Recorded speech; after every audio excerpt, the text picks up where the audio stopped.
Olá pessoal, tudo bem com vocês? Sejam bem-vindos e bem-vindas para mais um conteúdo aqui do Café com Teologia. E hoje eu quero lhe fazer uma pergunta séria: qual é a diferença entre a Bíblia e a Palavra de Deus? Opa, estranhou? Porque na sua cabeça, Bíblia e Palavra de Deus são sinônimos, não é isso? Pois é, mas não é exatamente isso. E eu tenho que lhe falar coisas bem importantes nesse nosso vídeo. Para muitas pessoas, Bíblia e Palavra de Deus são sinônimos, né? E popularmente, no nosso dia a dia, as pessoas chamam a Bíblia de Palavra de Deus. Não quer dizer que esteja errado isso, mas é uma afirmação apenas popular, não é uma afirmação técnica e é uma afirmação incompleta, né? Ela pode ser muito melhor do que isso. A Bíblia, sem dúvida, é para nós cristãos um livro sagrado, porque ela traz ensinamentos, valores, histórias, falas extremamente importantes para a nossa fé e para a nossa vivência cristã, especialmente o Novo Testamento, que é a escritura cristã, e o Antigo é a escritura judaica. A Bíblia, ela é também o registro das experiências religiosas que o povo do passado viveu. Israel, no caso do Antigo Testamento, e a igreja primitiva, os primeiros seguidores de Jesus, no caso do Novo Testamento. Às vezes nós ouvimos algumas falas muito complicadas, né? Por exemplo, você sabe que em algum culto que você já foi, isso, ou quase todos eles, você já ouviu o dirigente do culto falando antes de passar a palavra para o pregador. Agora nós vamos ouvir a parte mais importante desse culto. Vamos ouvir a palavra de Deus. A gente tem muitos problemas com essa frase, né?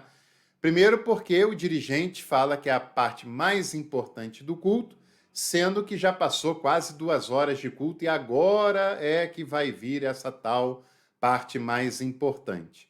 E segundo, que aquele momento não é o momento da palavra de Deus, é o momento da exposição de uma parte da Bíblia através de um pregador. Porque tudo que aquele pregador falará não é a palavra de Deus, evidentemente, e isso acontece em todos os casos, com todas as pessoas. O pregador é alguém que seleciona um texto da Bíblia, e geralmente ele lê um texto lá em 2, 3 minutos e fala mais 40 minutos, teoricamente, sobre aquele texto, né? Ou seja, é uma exposição de um pregador, de uma pregadora, sobre um texto da Bíblia Sagrada. O texto da Bíblia é sagrado, mas a sua fala, a sua prédica sobre o texto sagrado não é sagrada e nem tampouco é inquestionável, e nem tampouco é a palavra de Deus. Agora, é claro que eu não estou dizendo que essa fala ela é ruim ou ela é interesseira, não. Até as pessoas que fazem isso com zelo, com carinho, com piedade, com temor a Deus e ao seu texto sagrado, com respeito às pessoas que ali estão, até as pessoas que fazem isso do modo mais ideal possível. São pessoas sérias, decentes, né? Nesse caso, o ideal que eu estou falando, mas mesmo assim é a sua exposição sobre o texto bíblico. É bom que a gente pense isso. A Bíblia, ela é fruto do seu contexto, tanto religioso, quanto social, quanto político, quanto cultural, e por isso os seus textos têm vários elementos que foram específicos da cultura e do modo a enxergar a vida naquele cenário. Por exemplo, tem textos da Bíblia que proíbe comer carne de porco, por exemplo. Tem textos da Bíblia que proíbe misturar leite com outro tipo de alimento, que já não faz o menor sentido para a gente.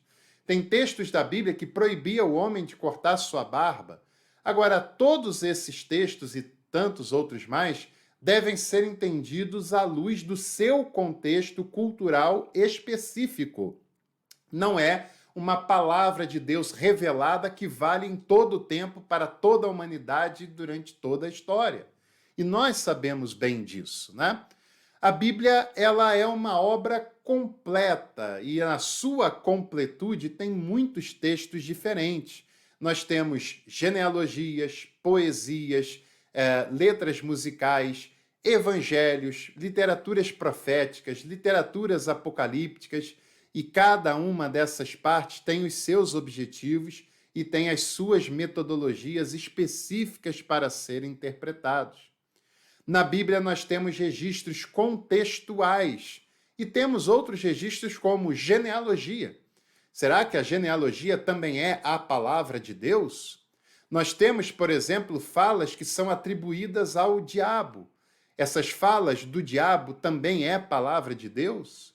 Não é? Por exemplo, nós temos algumas problemáticas de citações em que Jesus diz, ou foi atribuído a Jesus, conforme diz o profeta X, e quando você vai ver o texto, foi o profeta Y quem falou aquela fala. Em outros casos, por exemplo, nós temos o censo de Davi, em que Samuel diz que foi Deus quem o mandou fazer, e o livro de Crônicas diz que foi o diabo quem incitou Davi a fazer o censo. É claro que um dos dois está errado, não é? Não, não é. Não é o caso de estar certo ou de estar errado. É o caso de que um autor tinha um propósito, uma leitura, um ponto de vista, e o outro autor tem outro interesse, tem outro ponto de vista, tem outra perspectiva.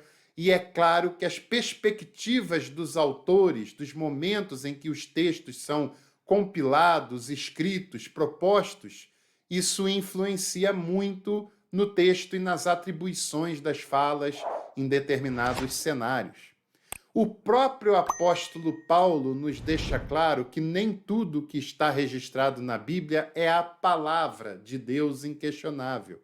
Quando ele próprio diz lá em 1 Coríntios capítulo 7, versículo 12, agora falo eu e não o Senhor. Era ele quem estava falando, e ele faz questão de deixar claro que aquilo que ele iria falar não era uma revelação absoluta e definitiva da parte de Deus, mas era a sua opinião, era o seu comentário, era a sua observação. Você sabe que muitos textos da Bíblia precisam ser relativizados porque eles foram fruto do seu tempo. Tem texto na Bíblia que manda, inclusive, apedrejar o filho desobediente. Você acha que isso é palavra de Deus? Isso deve ser praticado? Claro que não. Agora, nós temos uma diferença entre Bíblia e palavra de Deus. Porque João diz que o verbo, a palavra, se fez carne e habitou entre nós.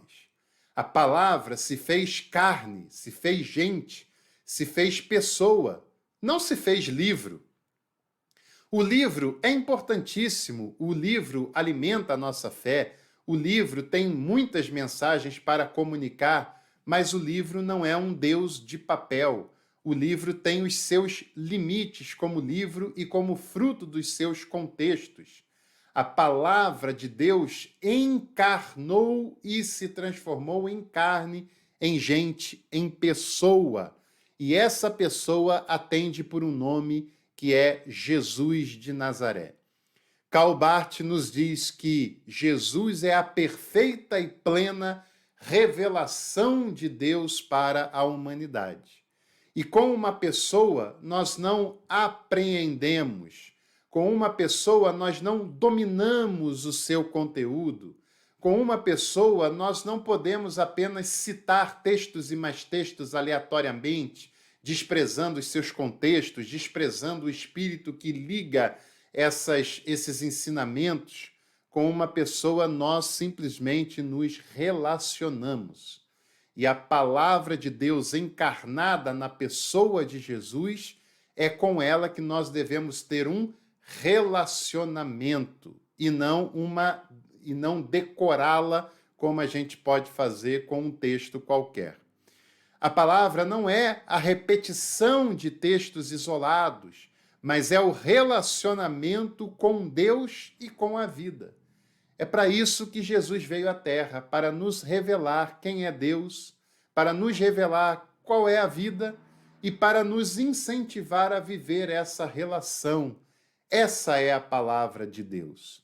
Qualquer texto que se opõe ao Espírito de Jesus, por exemplo, textos da Bíblia em que manda apedrejar um filho desobediente, que manda matar homens, mulheres, animais, crianças inocentes, textos, por exemplo, que incentivam a submissão da mulher, a inferioridade da mulher, textos que depreciam um ser humano em detrimento de outro, devem ser relativizados porque eles são frutos do seu tempo, da sua cultura, e a palavra de Deus é aquela que é revelada por Jesus.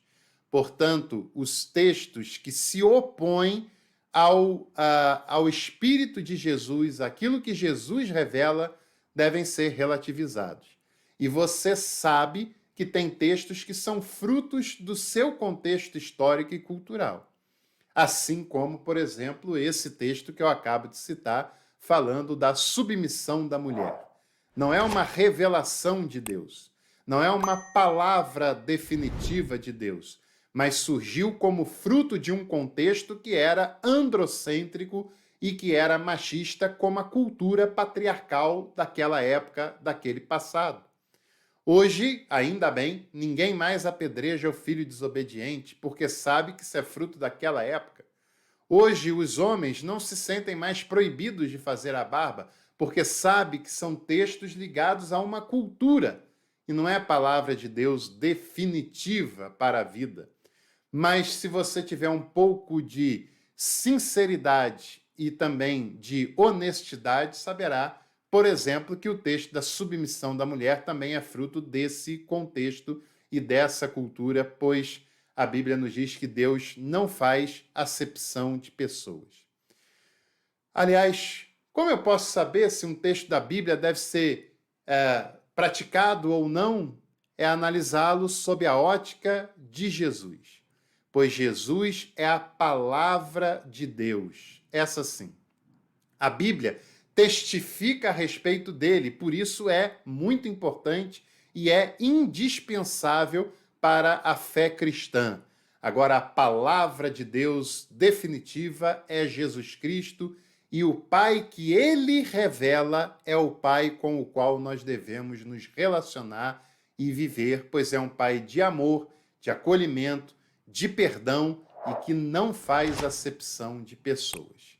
Se você gostou desse vídeo, deixe seu like, compartilhe esse conteúdo e também fica o nosso convite para você estudar teologia com a gente através do Clube de Membros, escolhendo o pacote Café Completo. Um abraço, até a próxima.